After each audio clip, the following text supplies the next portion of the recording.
you, Catwoman. Arkham City is gonna be your grave. You're ours, bitch.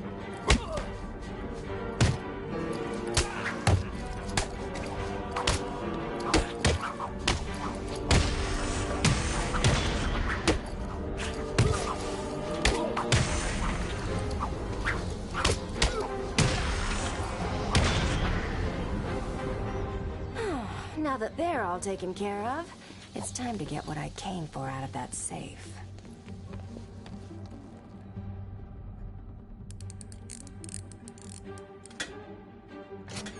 Try and get one over on me, will you, Harv? I don't think so.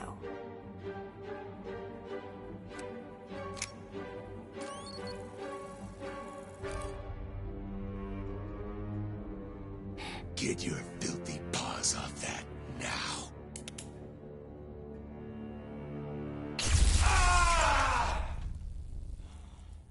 Wake up, Mr. Wayne. We have much to discuss. Strange?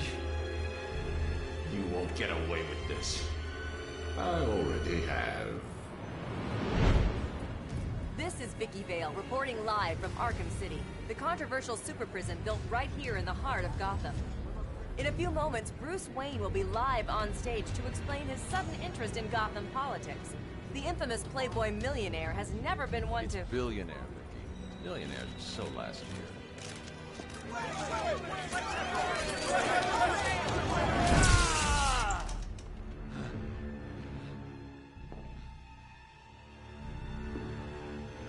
I assumed that you thought yourself untouchable. Well, as you can see, no one is untouchable. Thank you! Thank you, Gotham! Imprisoned behind these walls, gang leaders are fighting a bloody war in the middle of our once great city. Every inmate from Arkham Asylum and Blackgate Prison has been relocated to this facility. How can this be safe for the people of Gotham? Shut Arkham City down. It's out of control. Shut it down. By the end of tonight, I will be a hero. Just like you. Batman. Today, I'm starting the campaign to close Arkham City and make Gotham safe again. Remember, Wayne is the priority target. Surround him! Hands in the air, Wayne. We have Wayne. Target secured.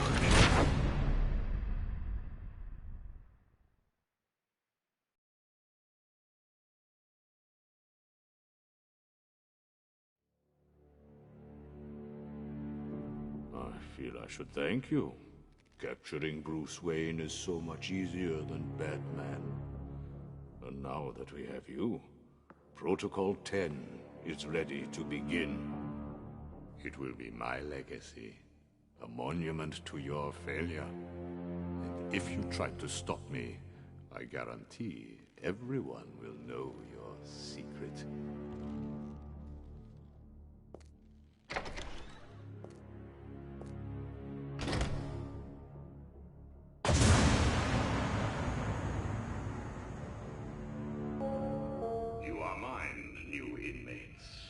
Let me introduce myself. I am Professor Hugo Strange, and I am in charge of the Arkham City facility. Up until this point, you have shown total disregard for the law, for society, and yourself. From this moment on, you are no longer part of the society that you have shown no respect for. You have been separated from the good people of Gotham. By committing the actions that resulted in you being sent here, you have given up the right to a so-called normal life.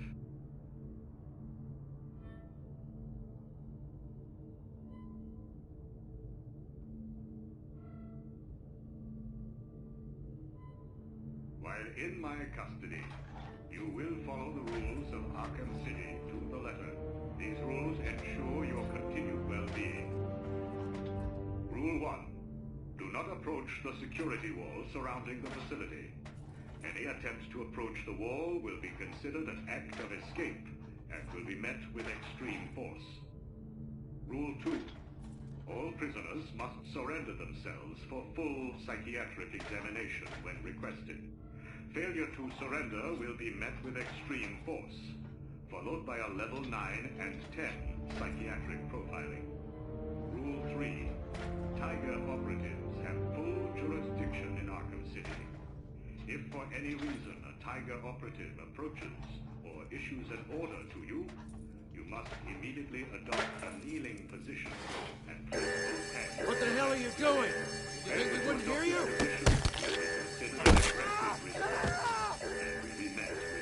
Help me!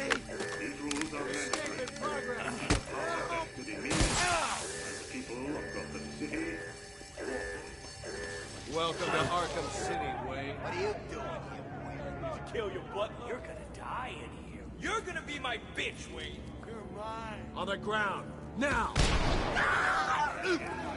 What do you No one arrest Black Mask. Line in, No move! Get me straight! Put the chair down. You'll die! Get your lazy ass in line in! Move it, rich boy. Don't fight. Hey, Wayne. I hear Penguin's put a price on you. You two get out of the way. Wayne, get your ass up here. I did. What's Bruce Wayne, you're on my list. Bang! Come on!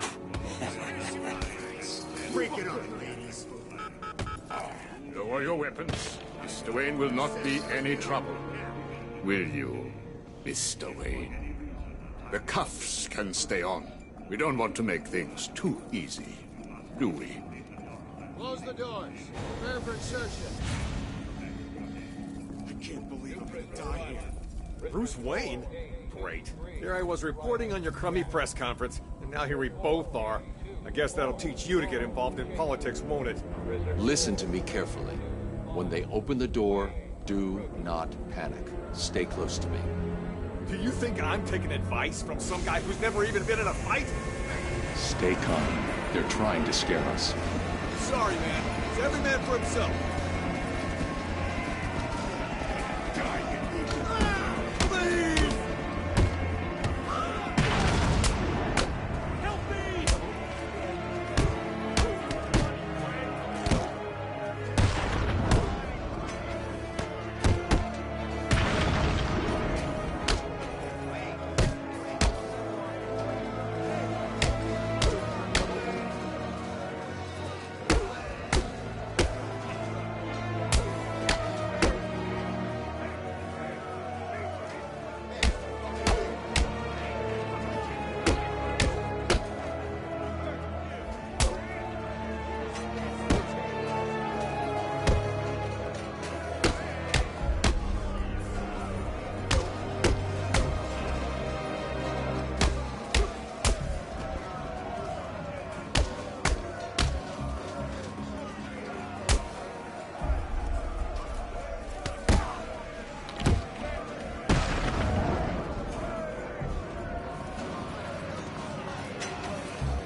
On your feet, Ryder. I said get up. Look who it is. Welcome to hell,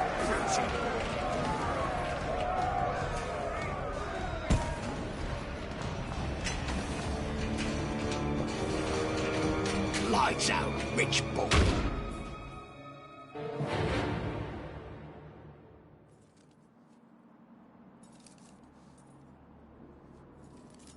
Wakey, wakey, Wayne.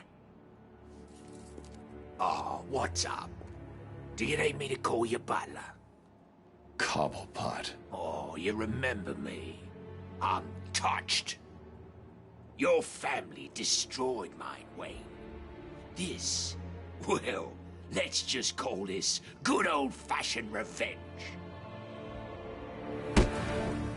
Ah! Get him! Ah!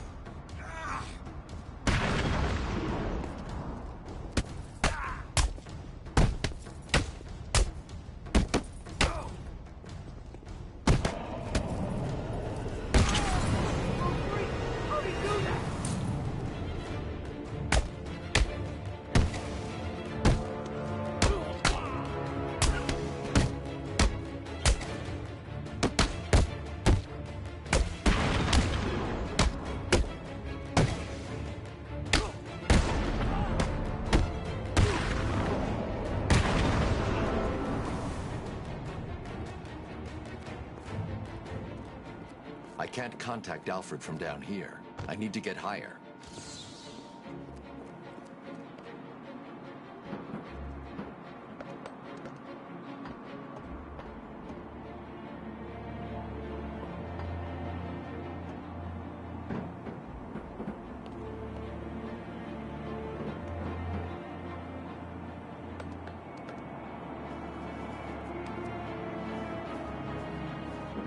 Alfred, have you got my location?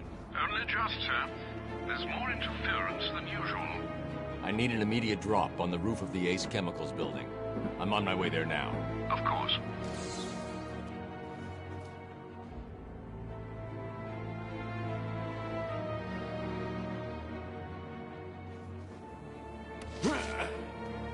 I watched your incarceration on the evening news.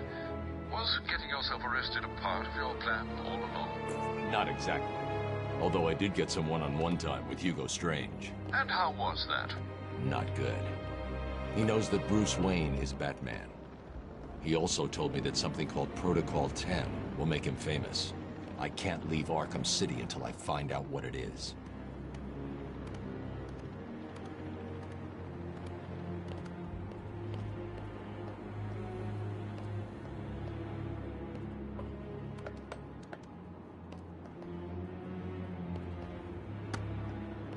Did it arrive, sir?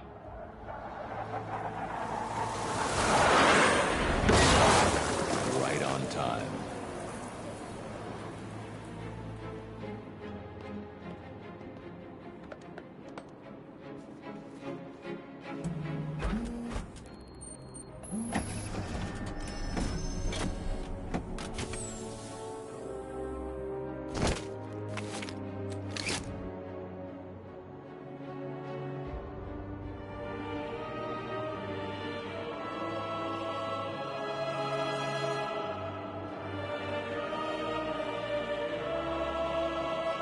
Alfred, I took an encryption key from a Tiger Guard.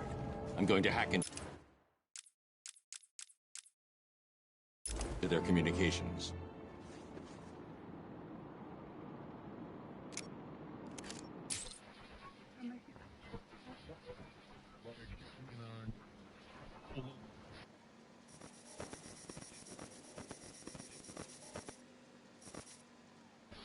All units, we have confirmation that Bruce Wayne has been arrested.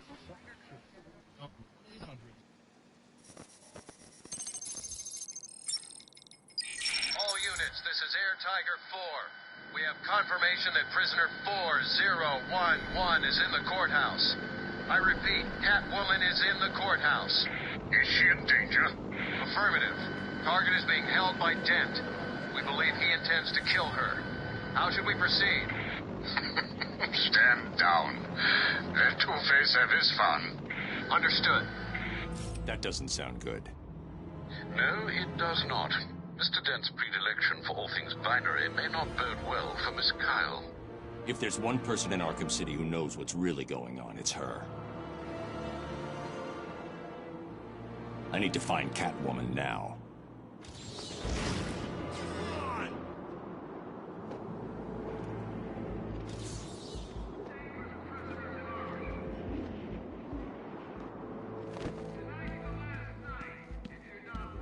Gotta be a way to keep warm. Time to decide. Are you tough enough to sign up with Penguin? Or are you just chicken? So what is it? I'll join, Penguin. Always hated the Joker. Me too. Good. All you need to do then is pass the tribes. Don't get too friendly with each other. Penguin's gonna make you fight for the right to stand with him. Most of you worms won't... The bat's here! Come on! There's a fight going down!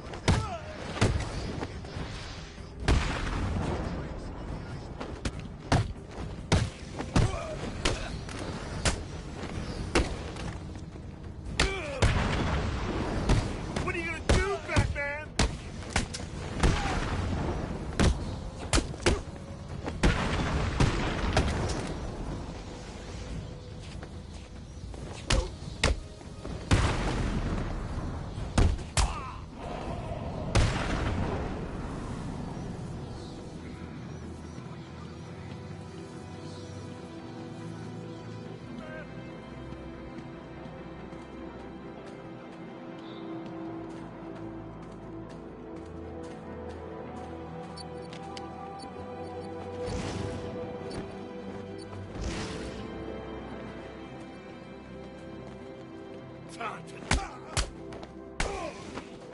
What?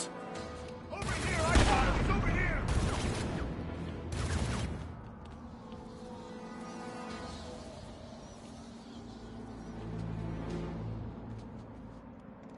This way!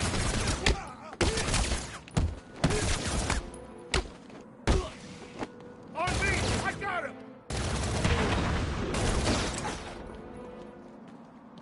Over here!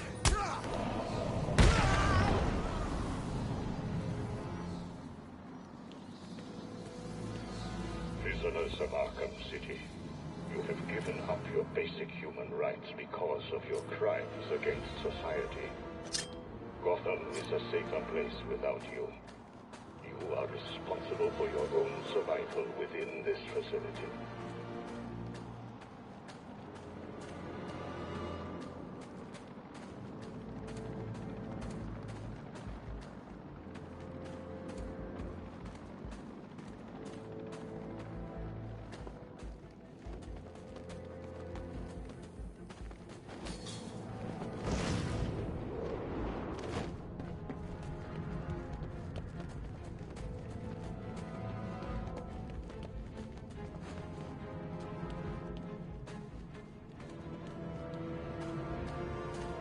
Things like these back at the asylum. Riddler left them for Batman. Hello, Dark Knight. Did you find that easy? You were supposed to. That was merely a taste of what is to come. You will regret trying to outsmart me. You will solve my riddles, and you will collect my trophies. You may not want to, but you must. It's a matter of life and death.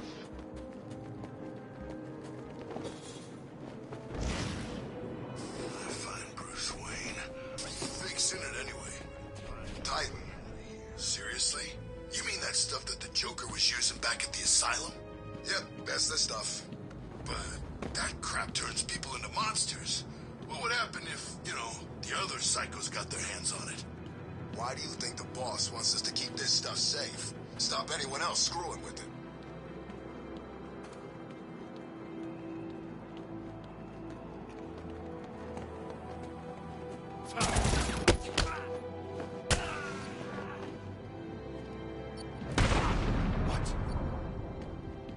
Why the hell is he here? On me! I got him! Think you can hide from me? Grenade! Like a man, Batman? Niggas, we all know you prefer hiding in the dark. I see you too scared to face me! I don't care where you're gone. I'll find you someday and kick the living crap out of you! What's wrong with this city? Who does the mayor think he is, handing control over to Hugo Strange?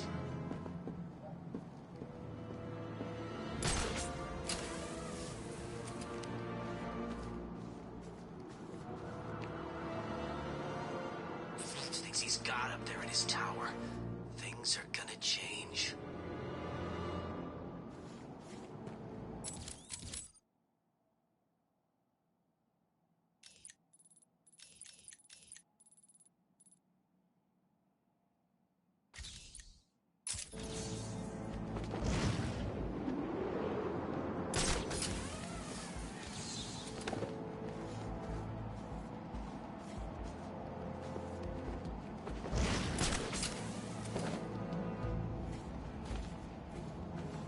Isn't Ivy really in here?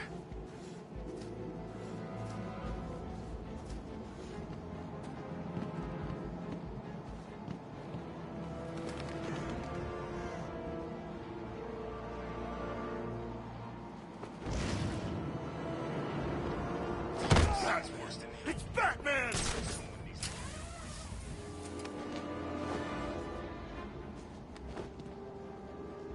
Come down here!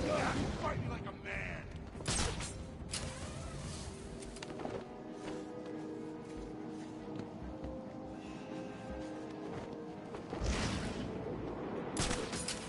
I see you too scared to face me! Do not attempt to access the perimeter wall.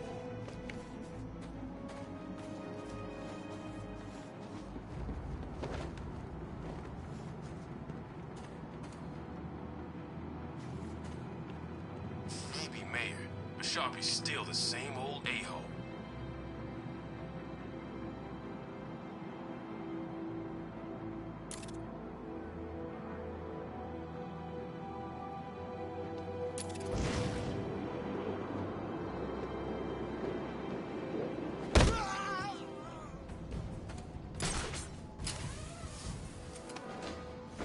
Batman here. Wherever you've gone, Batman, I'll find you.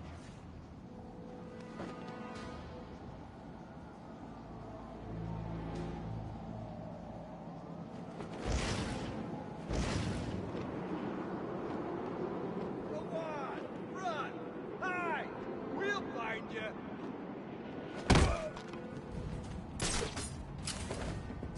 Wayne? Forget about him. No way he'd make it in here.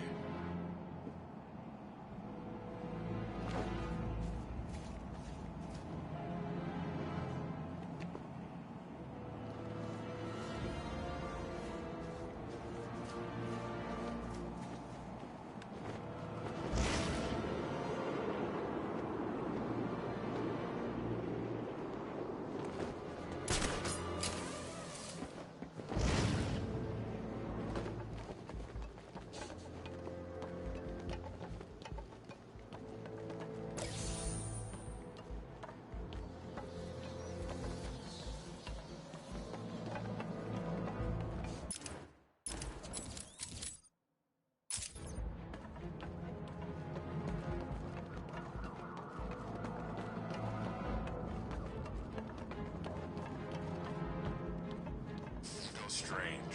Now there's a name that fills me with confidence.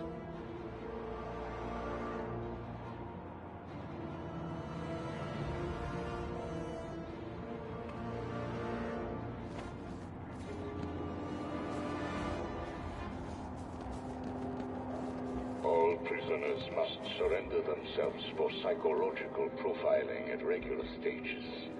Refusal will not be tolerated. I couldn't find any. Please. I'll go back and look some more. Yeah, you will. Didn't I tell you that I'd be very disappointed if you came back here without any pills? I need my medication. Without it, I just get angry. Doctor told me that was why I took out my frustrations on worms like you. Please, you don't need to hurt me again. I'll go back to the church and see what I can find. Sure you will. I just need to give you a little motivation. Oh, and when you get there, remember to say hi to Cash. Tell him I haven't forgotten the beating that hook-handed bastard gave me at the asylum. Help! Stop, please! Someone help me!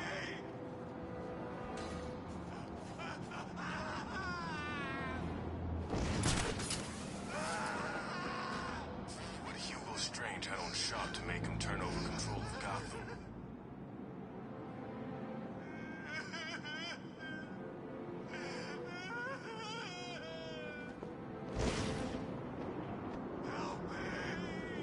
It's the freaking bat! There's some kind of fight.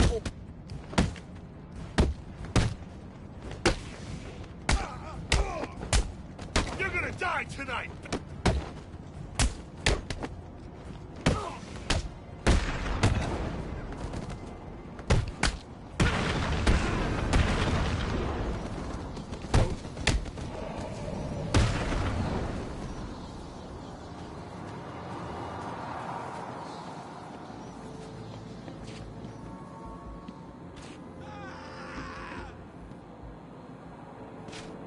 Yeah, what are you? Oh, God. There's nothing to see in here. You should go away.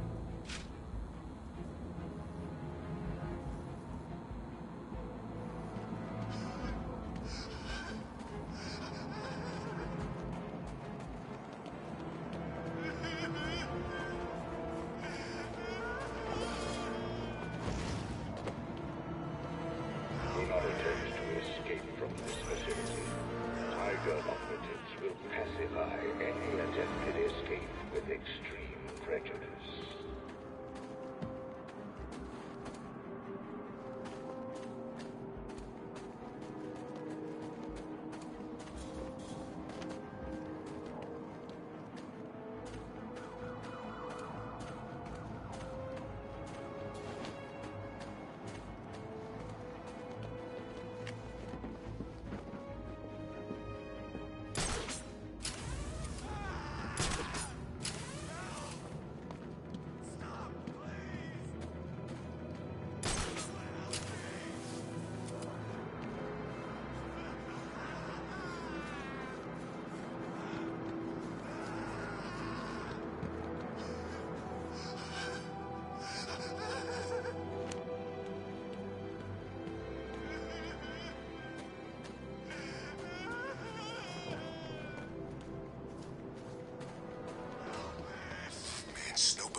The containment wall surrounding Arkham City is designated out of bounds to all prisoners.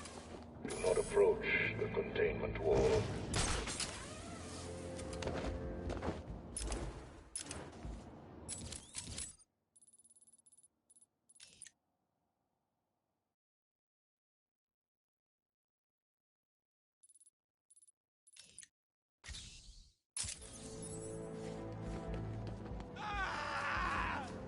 Help! Stop, please!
They say he looks sick.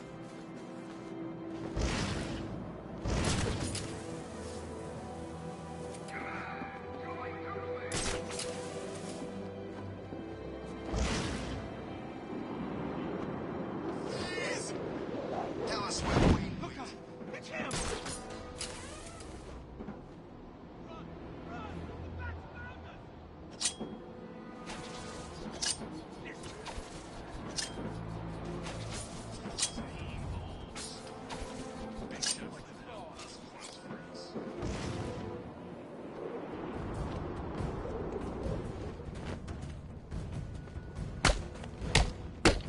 That's good.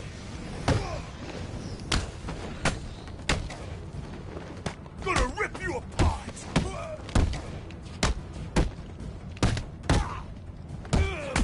This'll be easy, Fat Creek. Arkham City is gonna be your grave.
If we ever get out of this place, I am leaving this hellhole of a city and never coming back.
City? Bullcrap. Give me 5 minutes over the wall. I'll show the stinking town a whole new kind of crazy.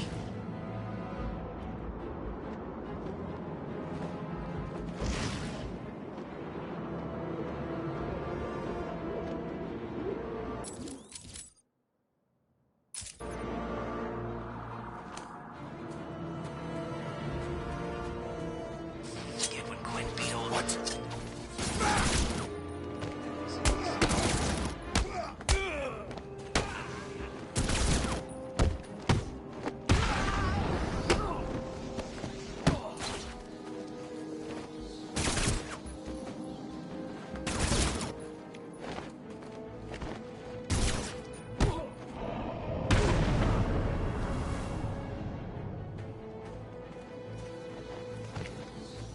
The perimeter wall separates you from the good people of Gotham City.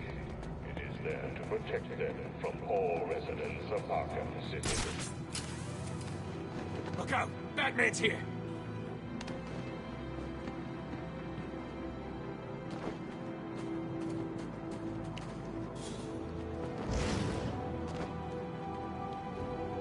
He can't die, can he?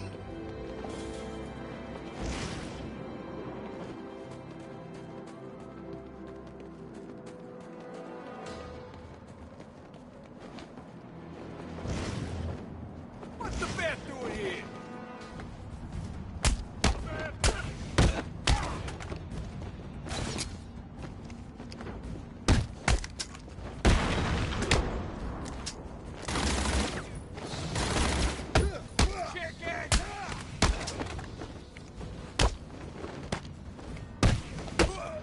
Get over here, Bat! Or are you scared?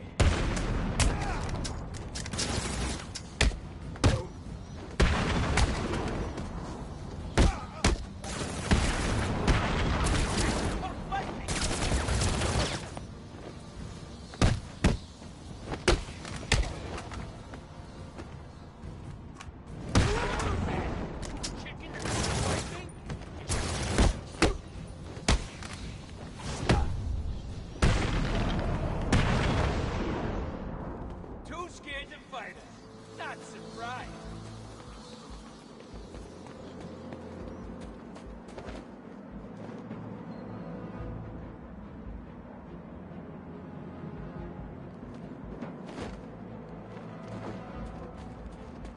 Get over here, Bat.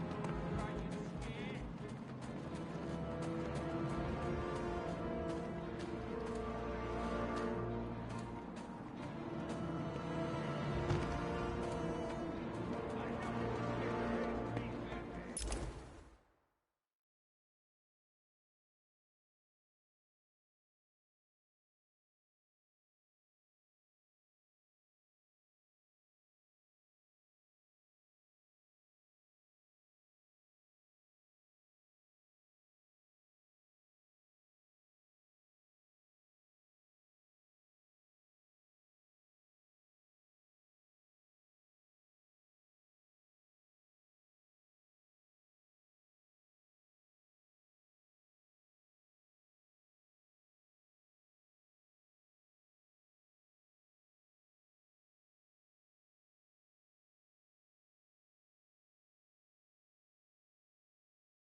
Face me, Batman!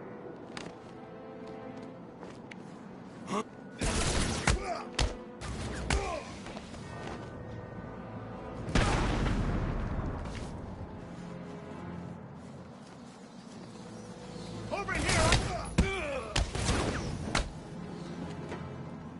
This way! He went this...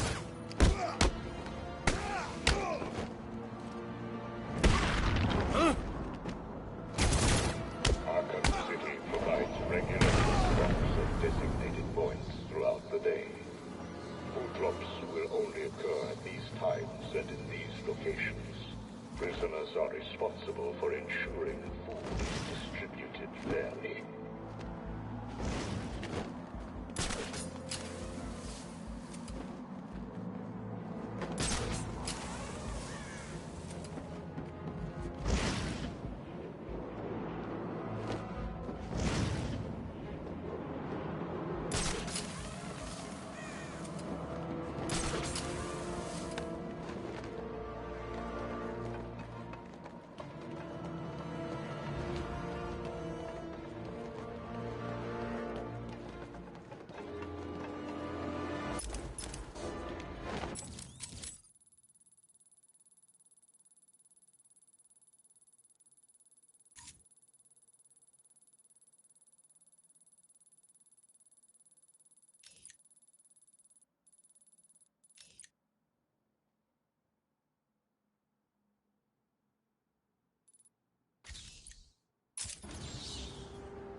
Look out! It's Batman!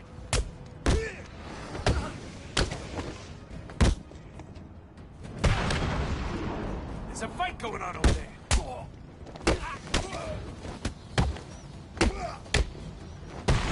Hurt you, freak!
Just being on the street.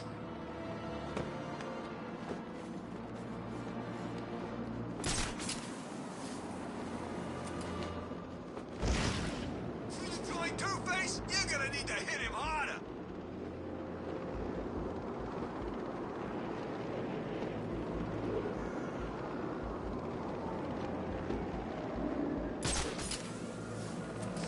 We're sitting out here in the cold while all the good stuff's happening in there.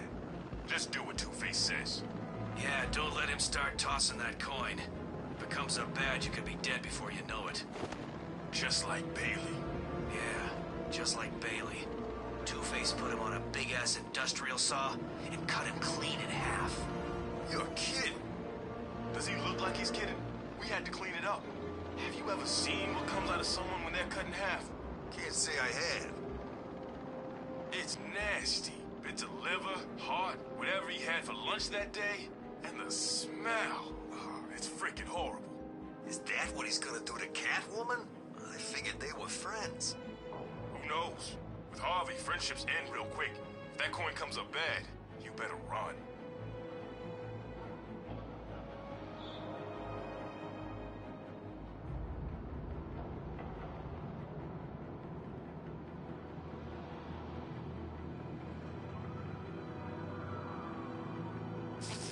I'm stuck out here in the cold.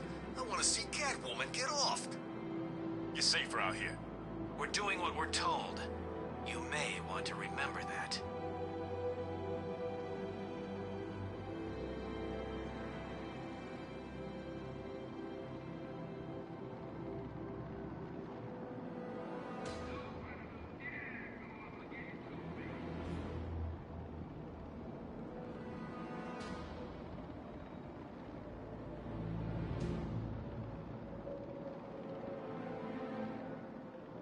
Grew up in this neighborhood. Doesn't look any different.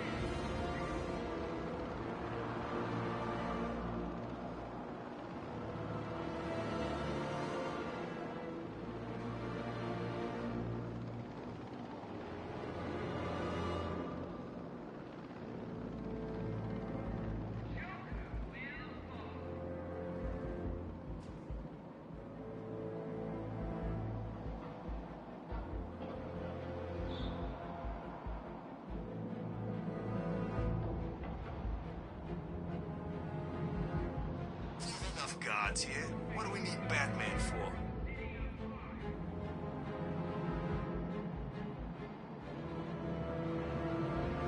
Troy Two-Face, be a part of the winning side.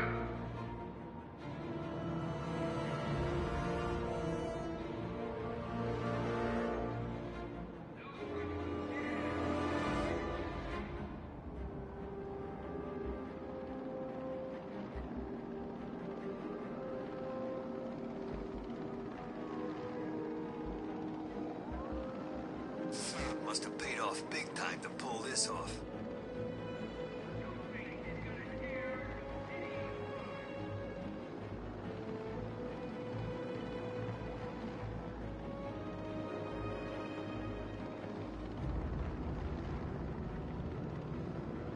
The perimeter wall of Arkham City is patrolled by Tiger operatives. Do not approach the wall. Failure to comply will be met with extreme force.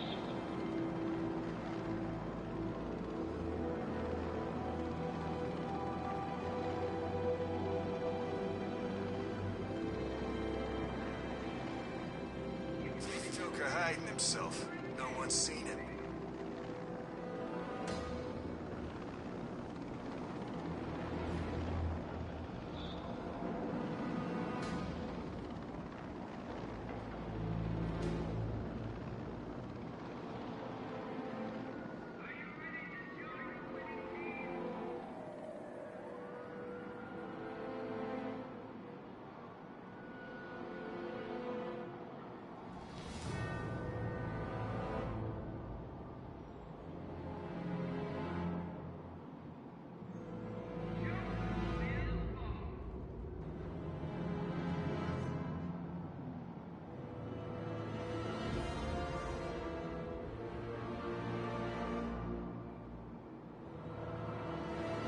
Has lost its mind. Sharp's handed control over to Hugo Strange, a madman.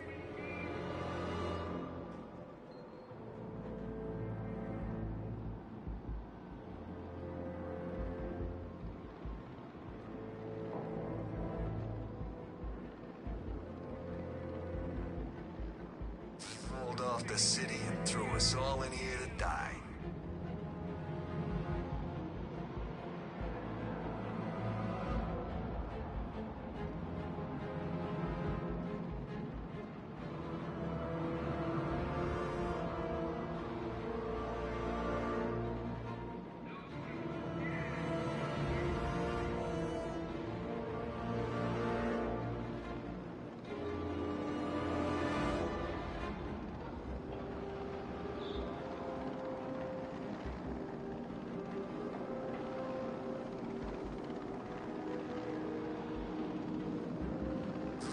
Sharp thought he ran a tight ship at Arkham, and now the idiot's mayor. Always hated that douchebag. All Arkham prisoners are responsible for their own care. Limited medical resources are available to all prisoners in the Arkham Medical Center.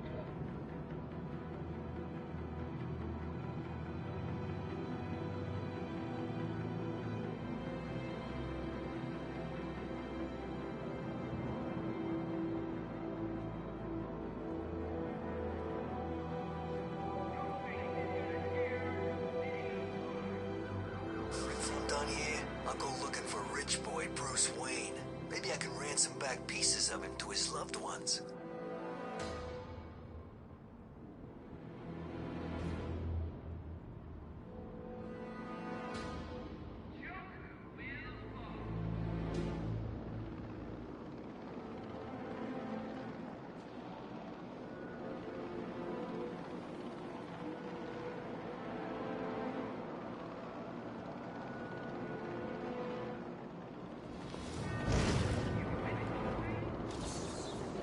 Look out!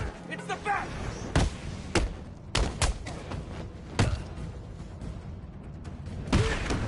Batman! It's Batman!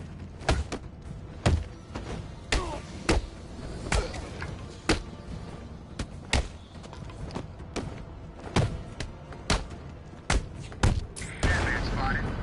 Man, he's kicking the crap out of those guys. Arkham City is where you're gonna die.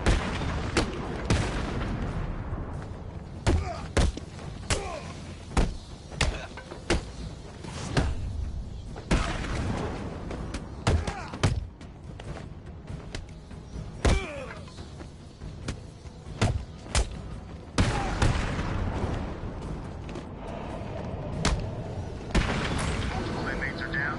Batman is clear.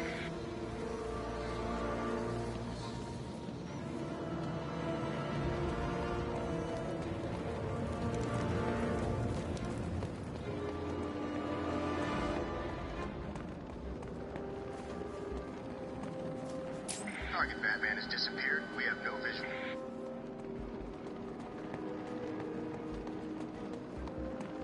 Arkham City provides regular food drops at designated points throughout the day.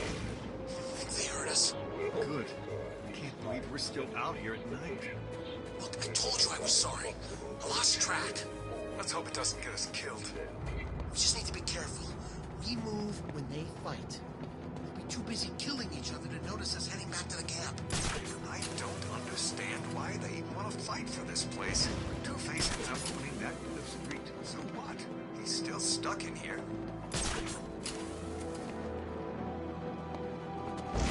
What did you say again? They kept repeating it over again. 30 days hath September, 30 days hath September, 30 days hath September. It was creepy. Why did you stay? I don't know. He looked at me like I was nothing. You know, the way a kid looks at an ant. Before he kills it. Yeah, but he's stuck behind bars. Is he? Look around you. Why is he the only one locked up? Who is he? No idea, but I'm not going back down there. They should have been back here hours ago. I don't know. They know the rules. I keep telling you guys, get back here before it gets dark. Maybe Two-Face's crew got him. Damn it! Why the hell didn't they listen? This is the only place we're safe. We stay in here, and those animals don't bother us. You're telling the wrong person. I know. Why did they go out? Food, I guess. They should have waited. They were hungry. Hell, we're all hungry. I haven't eaten for days. We're dying here. We're safer here than out there. I'll get us some food. How? Every time Strange drops some, those bastards get it first. We don't stand a chance. I'll figure something out. Trust me. It's cold, man. Just shut up already. I get it. It's cold.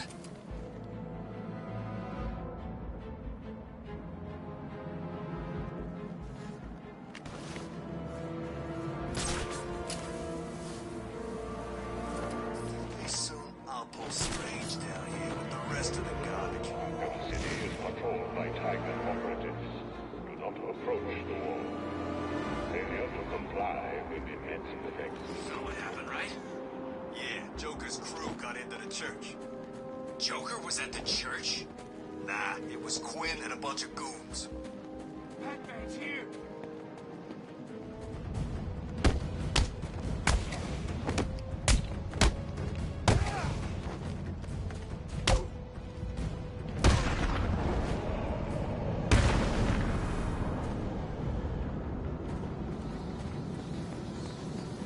Haven't seen Wyatt since he went looking for something down in the sewers. Croc got him for sure.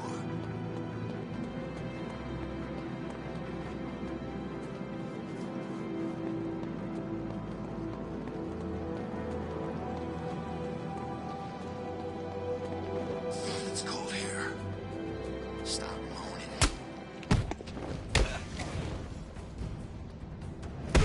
Come on! There's a fight going down! Arkham City is going to burn.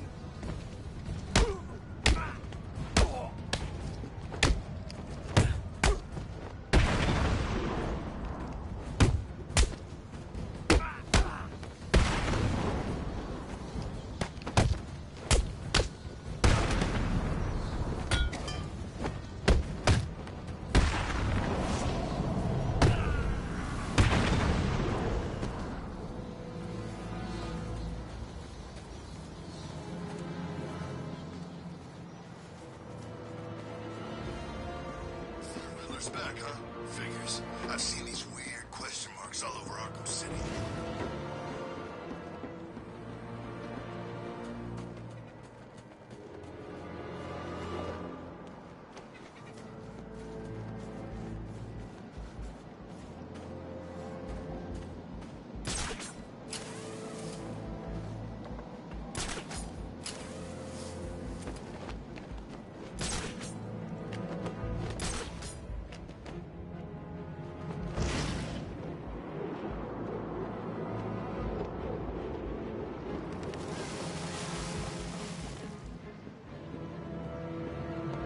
Prisoners of Arkham City, you have given up your basic human rights because of your crimes against society.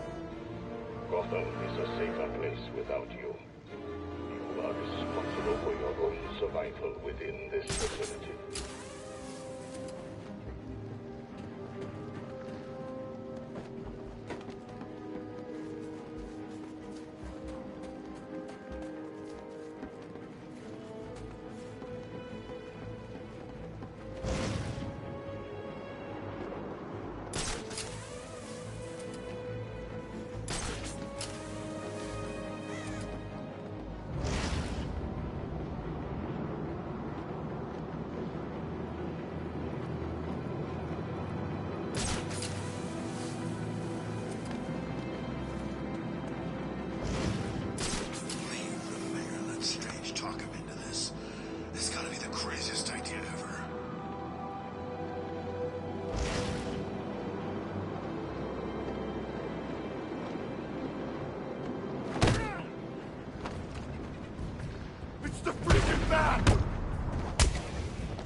We'll make sure this hurts you, Batman.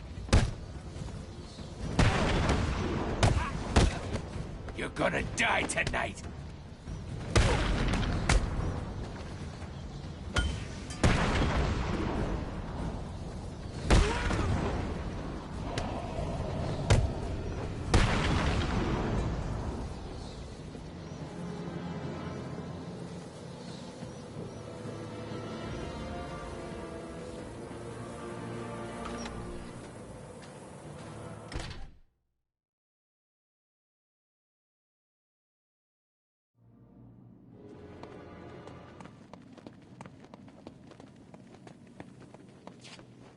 Surprised to see me, Batman?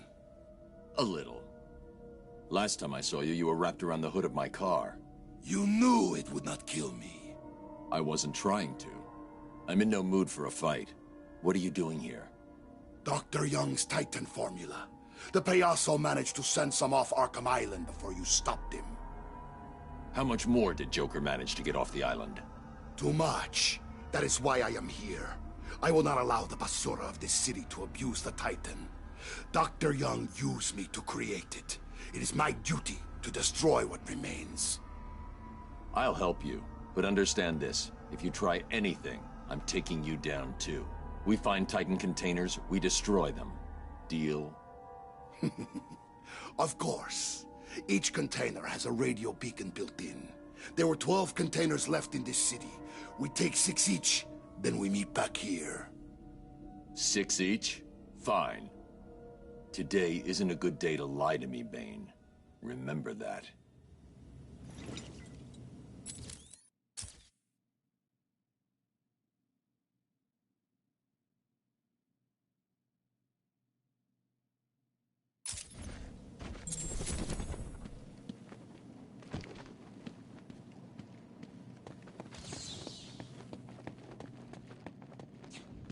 I must get it all.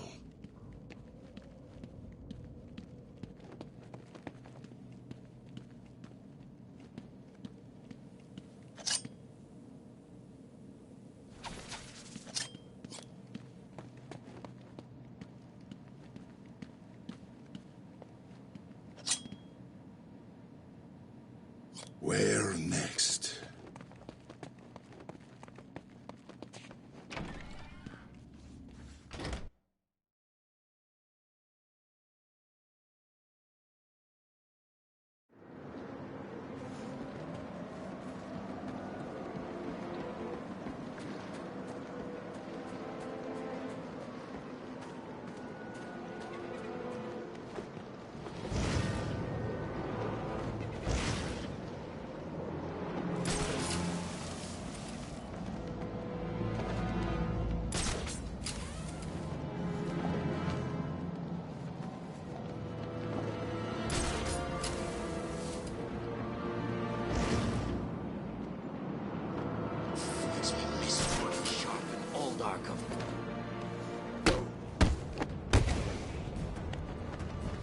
Come on! There's a fight going down!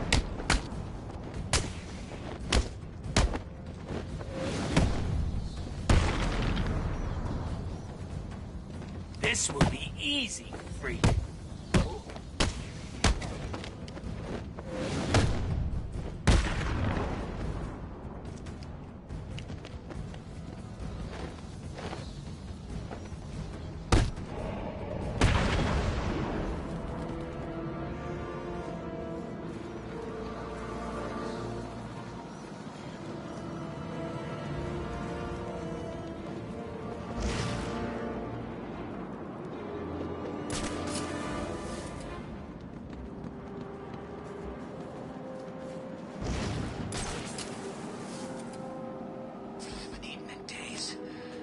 Running this show.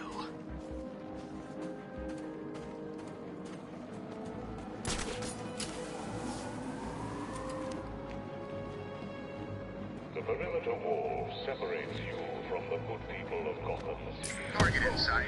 The bat's here! From all residents of Gotham City. I told you it's Batman! Get him!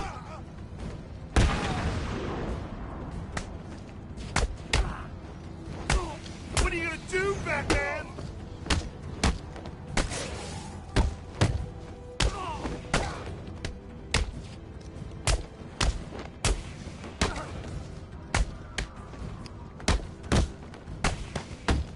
You're gonna die tonight.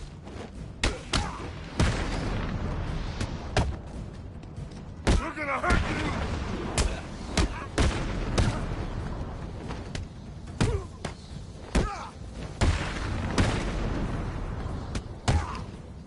Mommy won't recognize you when I'm done.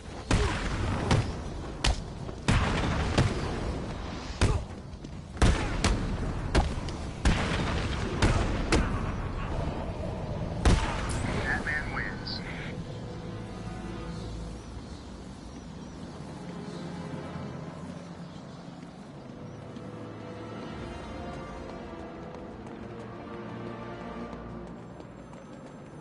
Man, answer it! Do it, man. You know what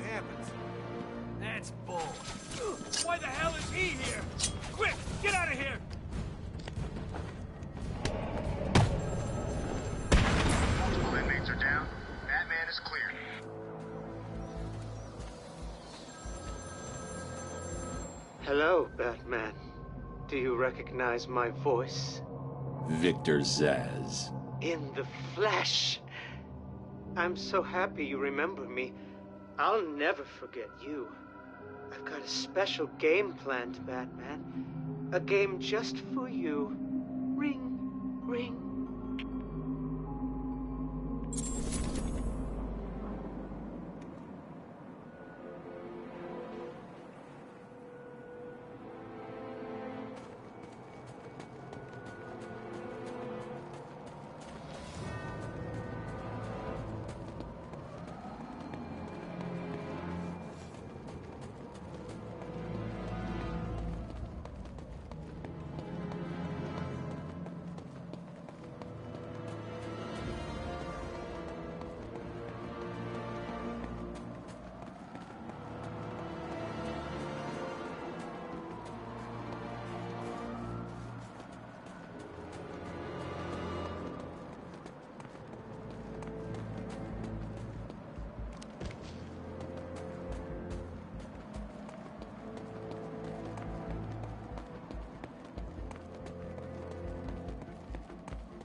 Run! The bat's found us!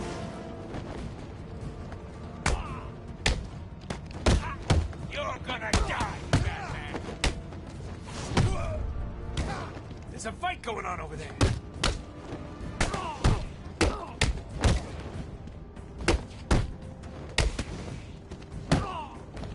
This is gonna hurt, Bat!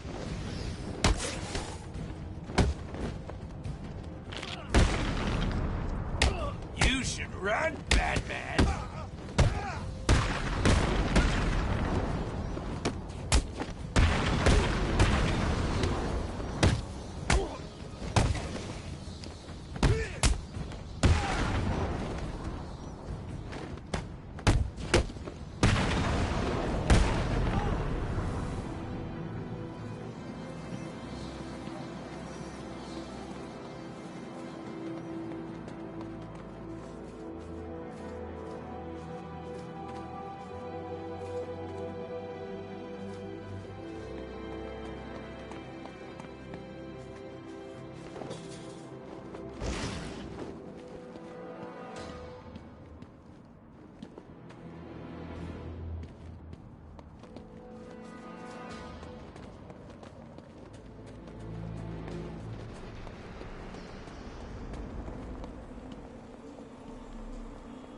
How does it feel, Wayne, to stand on the very stones that ran with your parents' blood? Do you feel sad, full of rage? Or does that outfit help bury your feelings, hiding your true self? Oh, you are a truly extraordinary specimen. I look forward to breaking you.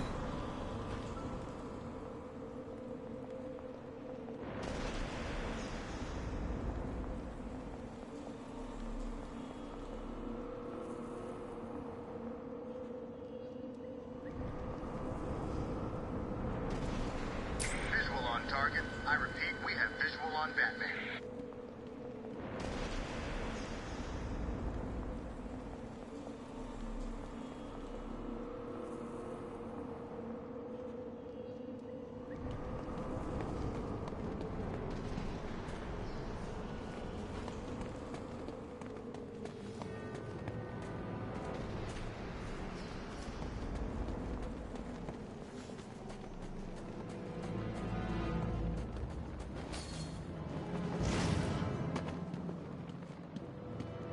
It's him!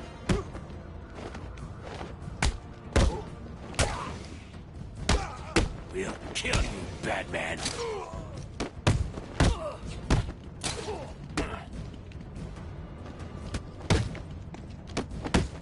We'll make sure this hurts you.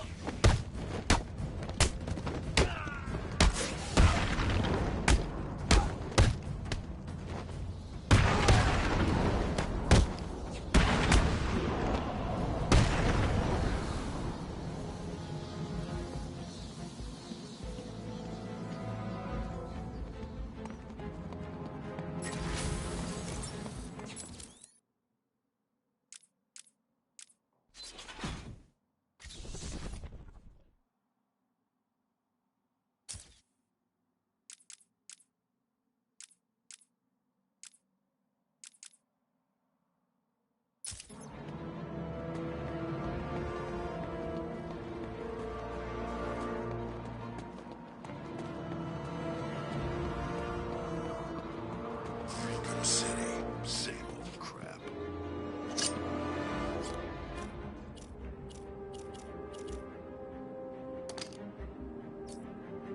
It's Batman!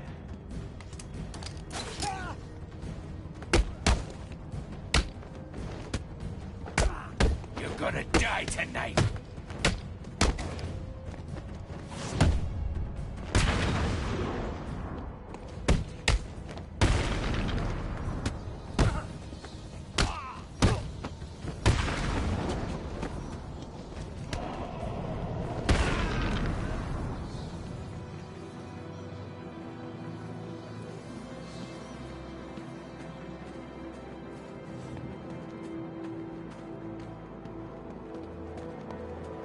I'm gonna watch a true crime joint right after this.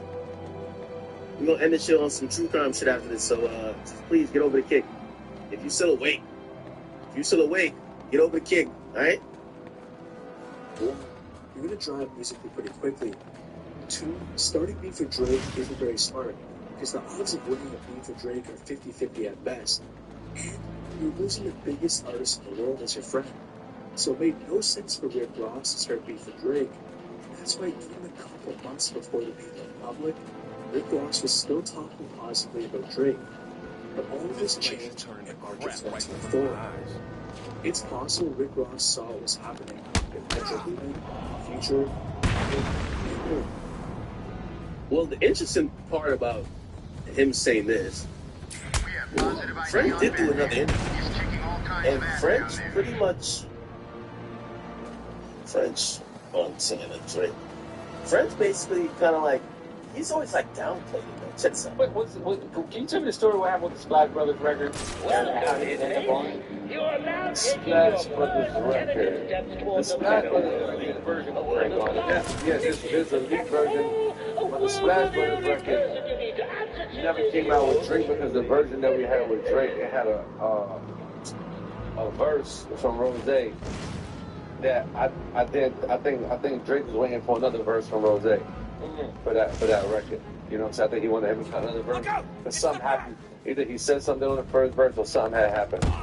And just like, hey, I'm down. But, yeah, I'm down. But switch up this. But it was supposed to be a Stay Scheming Part 2. Oh shit! So that was the whole thing. Drake sent me Splash Brothers. Drake actually sent it to me for his album. So Splash Brothers was Drake's song. Hey, I love him, but he sounded like he's lying the whole time. And Drake sent it to me. He was like, yo, go in the studio, make like 3 different hooks, and let me pick the best one. So I went in there, I did like 3 different hooks on it, sent it to Drake. He heard it, he was like, all right, this is the one. So I was like, all right, you like that one? He's like, all right. So we went in there, he cut it, he changed a few words that he wanted me to say, he sent it back. So I went in, I cut the hook, I sent it to him, he did his verse first. So it was my hook, his verse, and by the time I flew out to see him in Bahamas, he already had Rose verse too. And he was like, son, Rose had said something, it was son with the verse. So it's supposed to... Shout out to my man Bijan in the chat, man. Shout out to Bijan in the chat, brother. Hey, everybody come on over the kick, man. We got my true crime investigator hat. Oh, shit.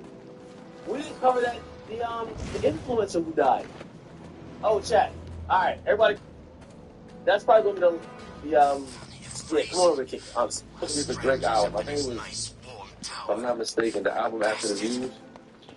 It's probably, fuck, I don't know. They all did the last 7 years of rap. It's all blended together for me, especially when it comes to his. Yeah, it's all like one day. Yeah. Yeah, so the point is, what I'm trying to say is that Rick Ross initially said it was because of the French Montana issue. Went at Drake, it got mad personal. I don't know how it comes back from there. But then French is basically in multiple interviews saying that's not it. Like, I'm cool with Drake. Like, nah, that was some shit with Ross and, you know, Drake maybe with some bird shit, but it's not that serious. He downplayed it all the way. And we now don't know why they got into this seemingly feud. And even if it was about just Drake and Ross, why would Ross throw French in there and say, oh, this is over French? I don't know, man. I don't know. To be continued.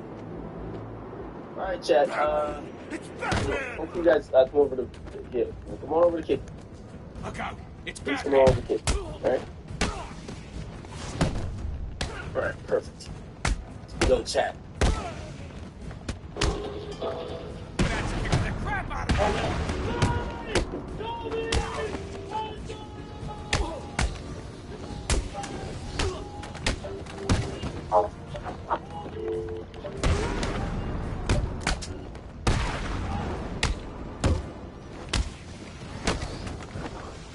Need storage? Meet Club. We make storage smarter and easier than before.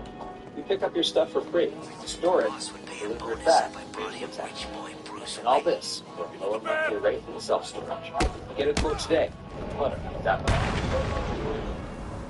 When people talk about the tragic figures in The Wire, the names that usually come up first are Wallace, D'Angelo, Randy, Bodie, maybe Frank Sabatka if the conversation leans toward Season 2.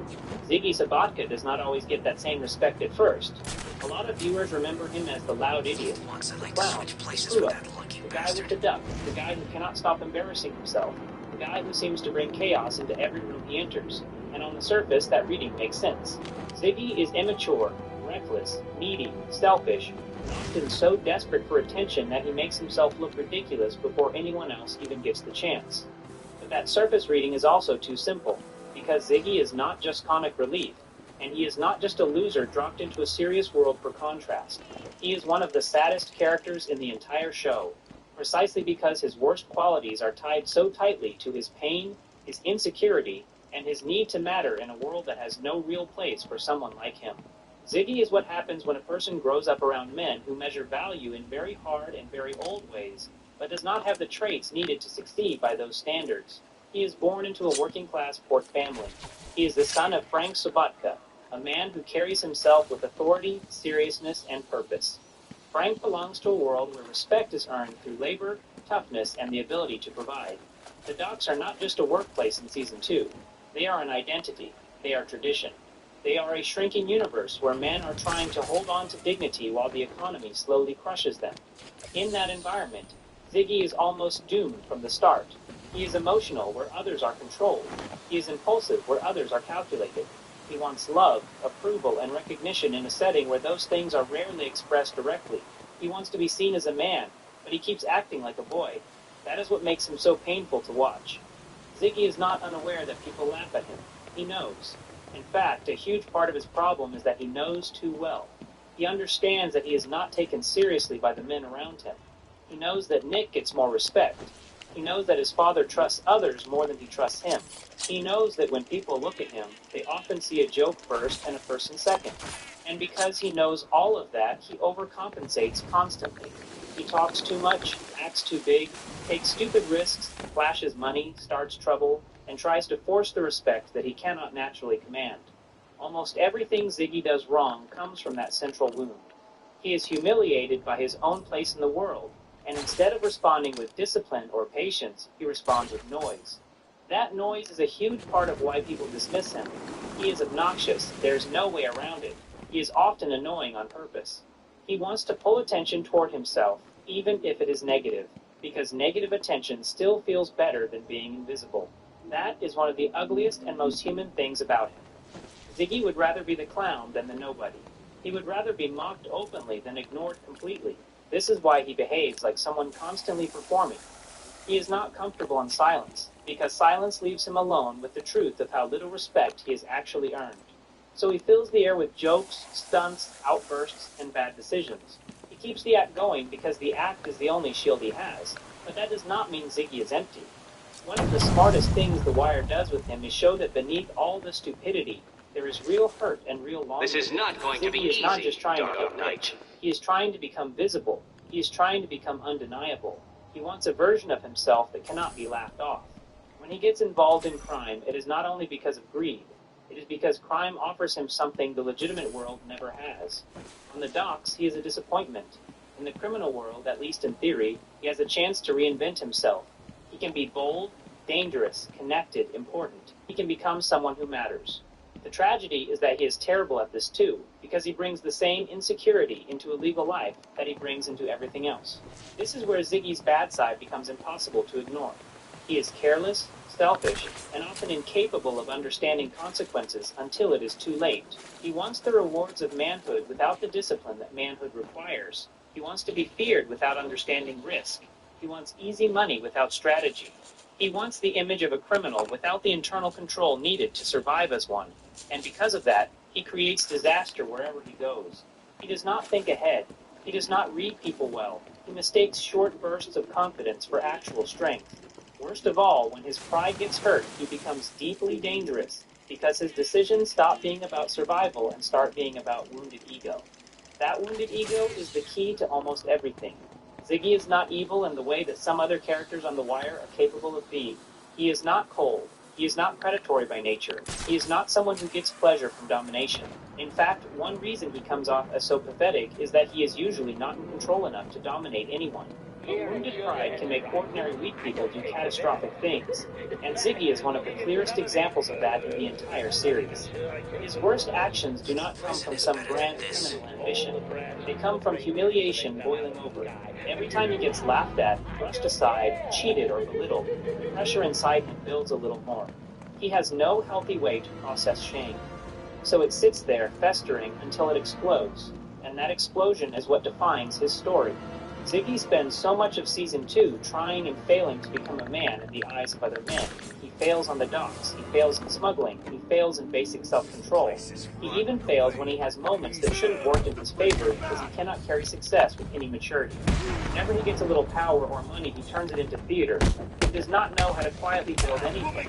He wants instant validation. He wants the room to finally stop laughing.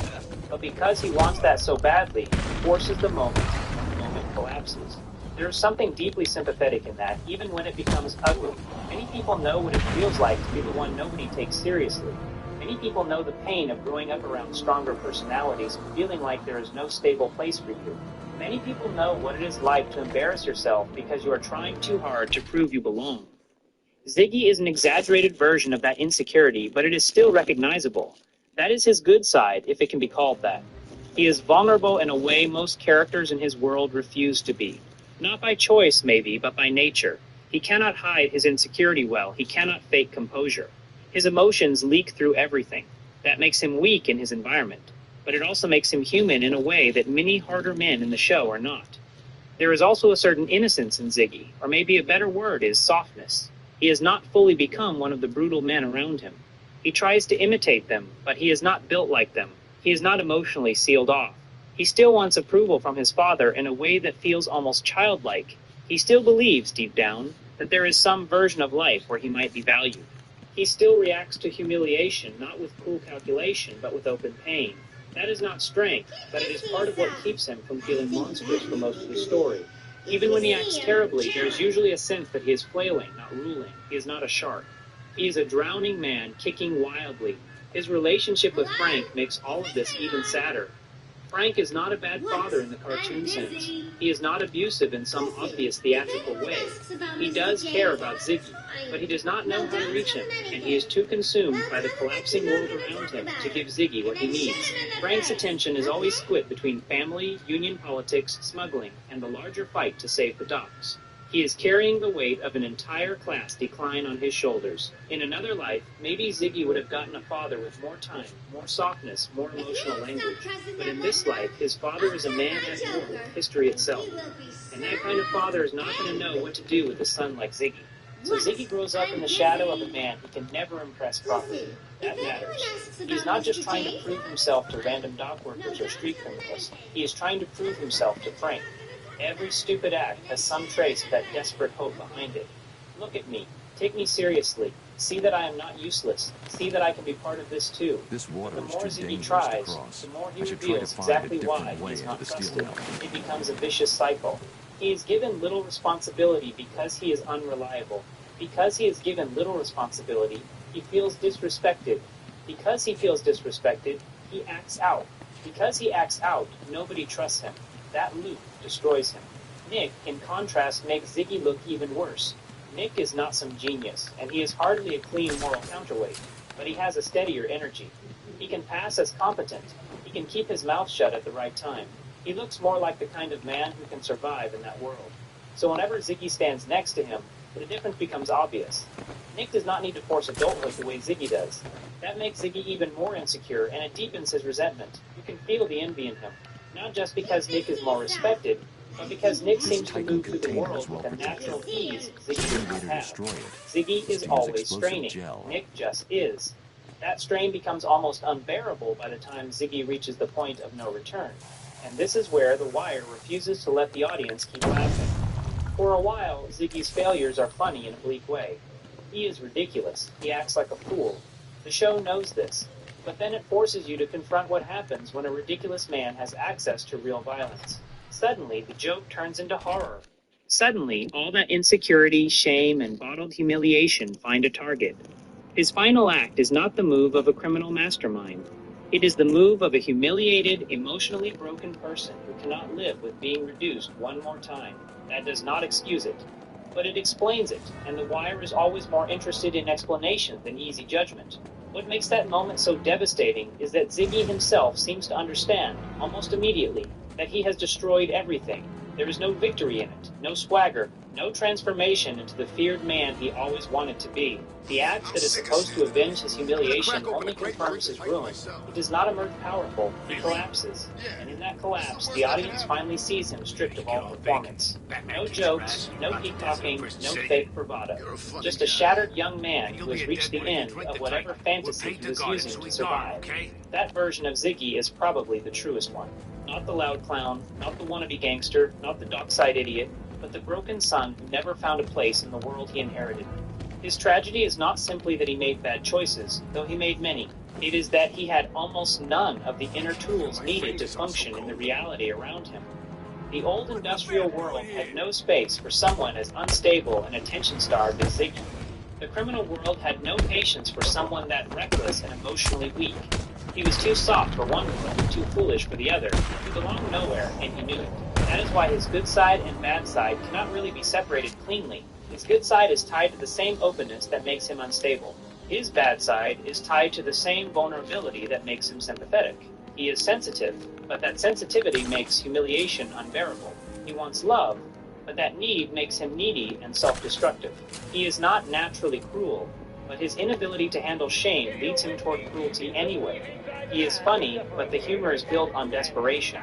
He is pathetic, but the pathetic quality is exactly what makes him heartbreaking. Ziggy is a character made of contradictions that all point back to one central truth. He is a person who cannot bear being small, yet has never learned how to become anything larger. That is also why he fits The Wire so well as a show. The Wire is never just about individuals making isolated choices. It is about systems, pressures, institutions, and the way certain people are ground down by forces bigger than themselves. Ziggy is not just a personal failure. He is also the product of a dying labor culture, a broken version of masculinity, a family structure full of love but short on emotional communication, and an economy that leaves weak young men reaching for identity in the wrong places. He is a fool, yes, but he is a fool created by a larger collapse. In a more stable world, maybe he becomes just an embarrassing guy with bad instincts. In the world of Season 2, he becomes something much more tragic, and that is why Ziggy lasts in people's minds more than they expect. At first, he seems almost too absurd to take seriously. Then, slowly, the absurdity starts to hurt. You realize the duck is not just a random weird detail. The constant acting out is not just for comedy. The failed attempts at criminal swagger are not just there to make you look stupid. All of it is building toward the same revelation. Ziggy is a man screaming to be seen, trapped in a world that answers vulnerability with contempt. The more he begs for dignity in the wrong way, the less dignity he has left. The more he tries to create a legend around himself, the more he confirms that he is lost. In the end, Ziggy Sabatka is one of the most brutally honest portraits of failed masculinity on television. He is what happens when someone is told that being a man means being respected, feared, competent, and hard, but is given none of the emotional tools to grow into those things. He knows the performance, he knows the image, he does not know the substance. So he performs harder and harder until the performance destroys him. That is his bad side, the recklessness, vanity, selfishness, and chaos. But his good side is what makes that destruction feel so sad instead of just deserved. Beneath all the noise, Ziggy is still a son who wants his father's respect, a young man who wants a place in the world, and a deeply insecure human being trying to outrun humiliation and failing every step of the way. That is why Ziggy matters. He is not lovable in the usual sense. He is not admirable. He is not someone you would trust, follow, or even want around for long. But he is painfully real, and the Wire understands that some of the most real people are also the hardest to like. Ziggy is ridiculous, frustrating, selfish, embarrassing, and dangerous. He is also wounded, neglected, desperate, and sad. He is a joke who becomes a tragedy. He is the kid who never became a man, and the man he tried to imitate was never really there for him to become in the first place.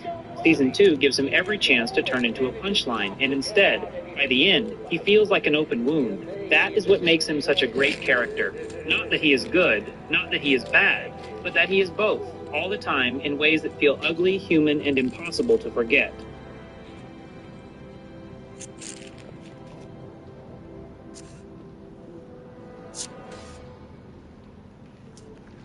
What makes Avon Barksdale and Stringer Bell such a great pair is that neither one fully makes sense without the other. They are introduced like two halves of the same kingdom, two men sitting at the center of the same empire, but they are not built from the same material at all. Avon is the part of the organization that belongs to the street. He understands fear, loyalty, territory, muscle, and reputation. Stringer is the part that wants to rise above the street, or at least use it as a ladder to something cleaner, richer, and more stable. One man rules corners. The other wants boardrooms. One believes power has to be seen. The other believes real power should stop needing to announce itself. That difference is what makes their relationship so fascinating, because The Wire never treats it like a simple good cop, bad cop setup inside a criminal organization. It is not that one is smart and the other is dumb, or that one is civilized and the other is savage. Both are smart in different ways. Both are dangerous in different ways. Both are flawed in ways that only become clearer when they are forced to pull away from each other. Avon is, in many ways, the purest gang leader in the show. He understands exactly what business he is in. That sounds simple, but it is actually one of his greatest strengths. Avon never lies to himself about the world around him. He knows the drug trade is not a normal business.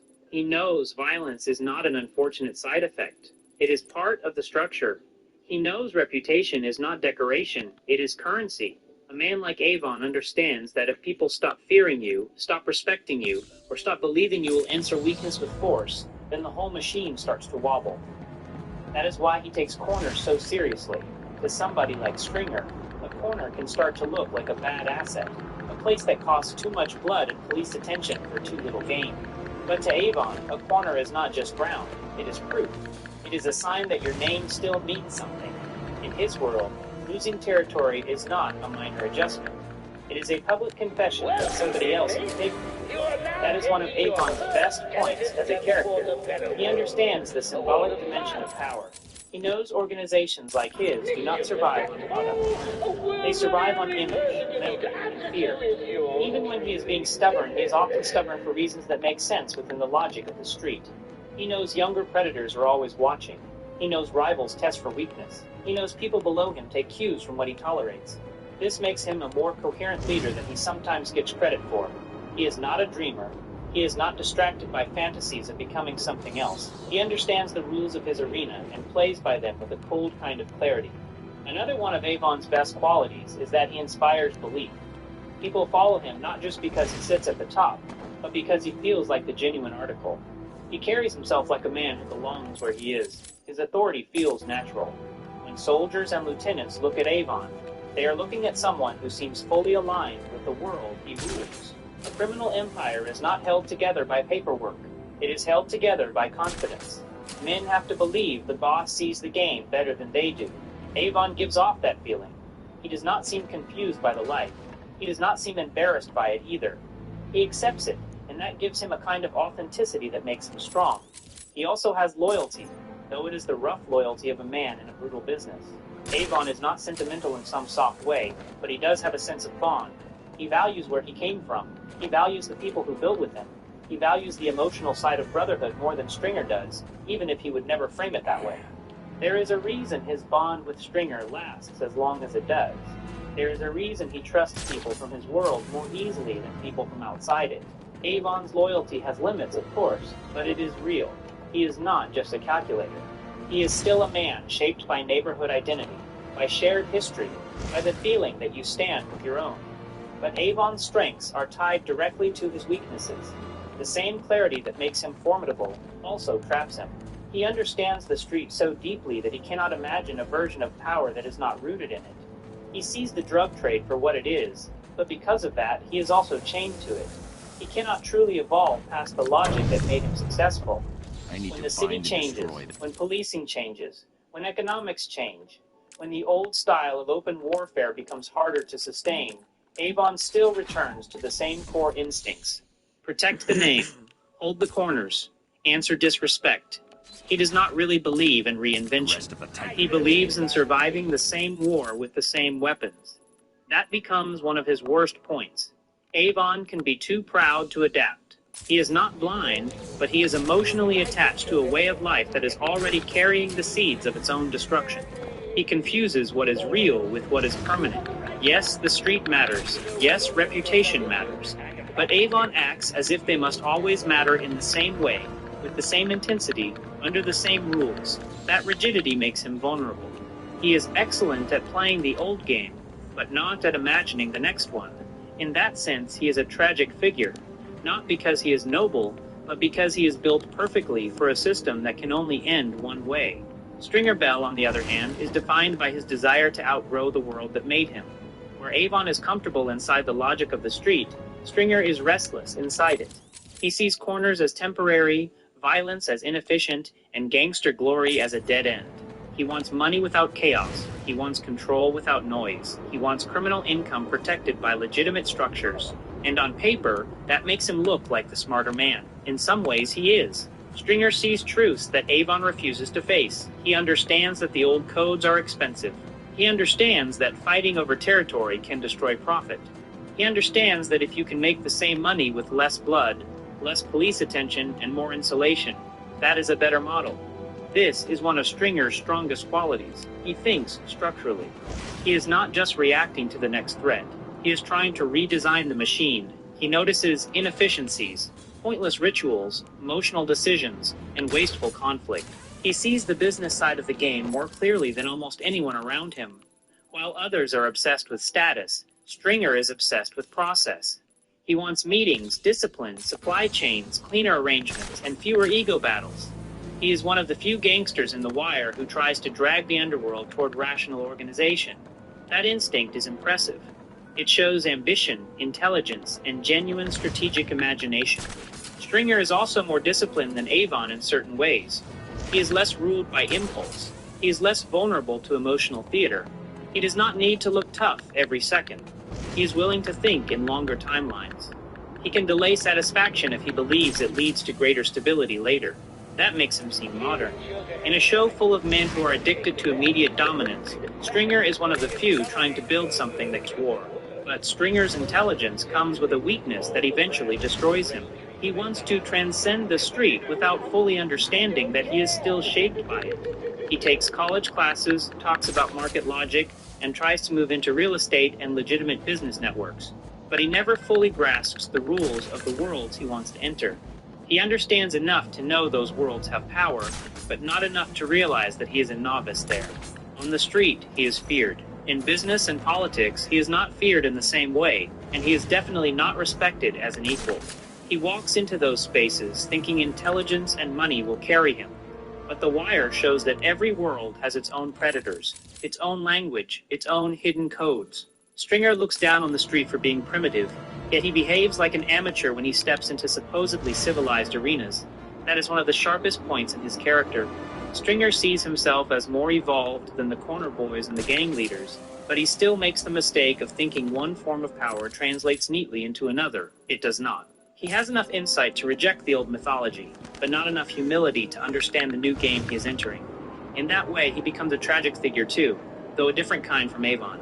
Avon is trapped by what he accepts. Stringer is trapped by what he overestimates in himself. His worst qualities also come from the same place as his best ones. Because he is always trying to optimize, he starts to treat human bonds as obstacles. Because he sees sentiment as weakness, he becomes capable of betrayal with a colder face than Avon ever could. Because he thinks he is the smartest man in the room, he starts making decisions without respecting the deeper emotional and cultural forces that hold his world together. Stringer wants the benefits of command without the burdens of the code that built the organization in the first place. He wants soldiers to obey, but he does not always respect the values that make obedience possible. He wants the street to operate like a corporation, but the street is made of ego, memory, pain, fear, pride, and revenge. You cannot spreadsheet that away. This is where the comparison between the two becomes most interesting. Avon understands people better within the context of their world. Stringer understands systems better, at least in theory. Avon knows what motivates gangsters. Stringer knows what should motivate businessmen. The problem is that their organization is still a street empire pretending it can become something else. That means Avon's instincts are still more reliable in moments of crisis, while Stringer's vision looks stronger in moments of calm. When war comes, Avon becomes more necessary. When peace seems possible, Stringer becomes more persuasive. That is why they need each other for so long. Avon gives the organization legitimacy in the underworld. Stringer gives it efficiency. Avon commands emotion. Stringer imposes order. Avon can rally men around the name. Stringer can keep the operation from collapsing under its own mess. Each man covers the other's blind spots, at least for a while. Together they are far more dangerous than they are apart. The tragedy is that the things that make them complementary are the same things that eventually make them incompatible. As they grow further apart, The Wire does something brilliant. It refuses to declare a simple winner in their argument. It never says Avon is right and Stringer is wrong, or the other way around. Instead, it shows that each man sees a truth the other cannot fully absorb. Avon is right that power in the drug trade cannot be completely separated from violence and reputation. Stringer is naive when he thinks he can just smooth away the old rules through efficiency. The corners still matter because the people involved still believe they matter. But Stringer is also right that endless war is bad business, and that the old style of gangster pride destroys the very profits everyone claims to care about. Avon acts like the street code is sacred, but much of it is just ritualized self-destruction. So both men are right, and both men are wrong. That duality makes them two of the richest characters in the series. Avon is often the more honest man, even though he is just as brutal. He does not pretend his world is clean. He does not dress up violence as progress. He knows what he is. That gives him a grim integrity. Stringer, meanwhile, is more intellectually ambitious, but also more self-deceiving. He tells himself he is moving towards something better, and in some practical ways he is. But he never fully confronts the fact that his money, influence, and opportunity all come from a structure and blood. He can become legitimate without the full price of what it took to get there. Avon never asks for that illusion. He does not need innocence. Stringer does. Morally, neither man is good, but they carry evil differently. Avon's cruelty is blunt, open, and grounded in the rules of his environment. Stringer's cruelty is more managerial. He can reduce catastrophe to a practical decision. He can step back emotionally and justify things as necessary adjustments. That can make him seem more civilized on the surface, but in some ways, it makes him colder. Avon may be a man of violence, but Stringer is capable of making betrayal feel procedural. He can treat human lives as parts in a redesign. That makes him deeply dangerous. At the same time, Stringer's ambition does reveal something human in him.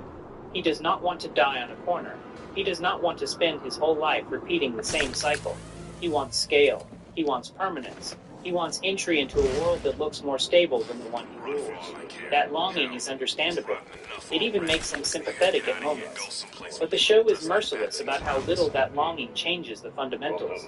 You cannot simply educate your way out of the moral structure you built your life on. You cannot become clean by wanting it hard enough. Avon, for all his limitations, never makes that mistake. He is almost ancient in the way he carries himself, like a man who knows the house is burning and still refuses to call it anything else. There is something darkly admirable about that. Not admirable in a moral sense, but in a dramatic one. He belongs to the logic of The Wire more fully than Stringer does. He understands that institutions do not free people. They absorb them. The street has its rules. Politics has its rules. Business has its rules. The police have theirs. Nobody is standing outside the machine. Avon knows he is inside it.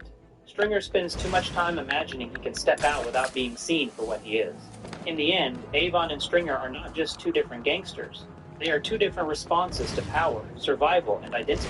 Avon says the world is brutal, so learn its terms and dominate where you stand. Stringer says the world is changing, so move early, think bigger, and stop worshipping the old myths. One is rooted, one is reaching, one protects the old order, one tries to mutate it. But neither man can fully escape his own nature. Avon cannot loosen his grip on the street because it is the only place where his authority is absolute. Stringer cannot stop looking beyond it because staying still feels like spiritual death. That is why their story hits so hard.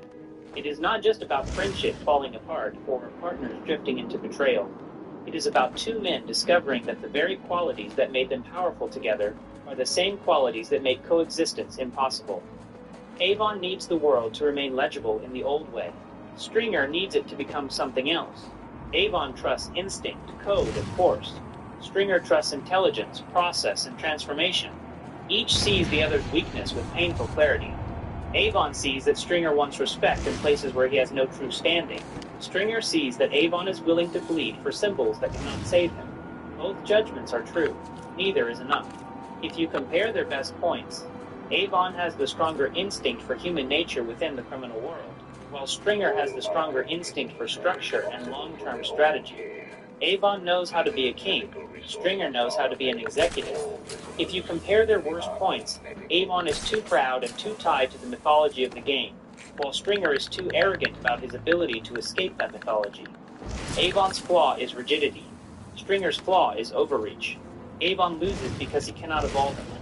Stringer loses because he thinks he already has. And that is what makes them unforgettable.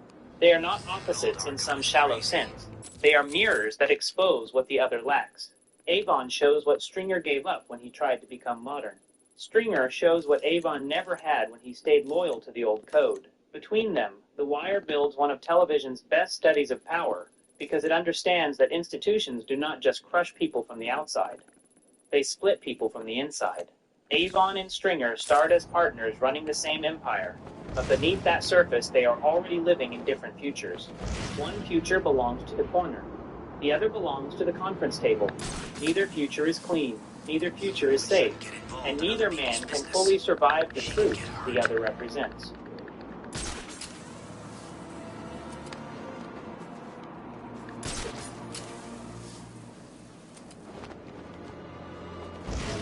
Hey, Mom, your kids will love this. Our solution is rolling out. Excelling robotics, swimming, Minecraft, robots, game design, filmmaking, 3D printing, and there's so much more. Enroll your child in this world of non-profit scams held at world-class open universities across the United States. Find out today at LaughterCamp.com. This place. Joker, Two-Face, Black Mask. Hell, I think I even saw Killer Croc.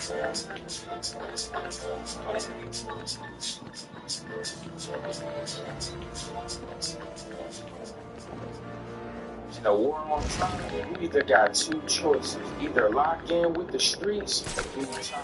I know it sounds very cliche, but when you play them games in them streets, you either gonna end up dead or in jail. There's a lot of truth to that. Your boy Sin is a former felon, someone that thought that he could dabble in the streets with the drugs. And I'm telling you, it don't matter how long you do it, how safe you are, eventually the Fed's gonna catch up to you. This is a story about two sides of the same coin. From a place where I'm from, Maryland, Baltimore to be exact. A lot of people like to talk about gangs, but the police is the biggest gang in America. This story takes a deep look into both sides, the sides of the police and the sides of the streets. This is The Wire.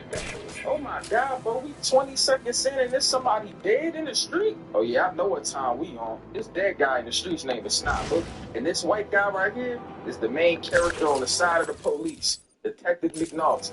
He's going to be here a lot throughout this entire series, so strap in. But he brings up a very good point, because imagine you just going about your day, and somebody just start calling you Snot. Like, bro, of all nicknames, I ain't going to lie, when I was growing up, I had a really funny nickname. All of my friends called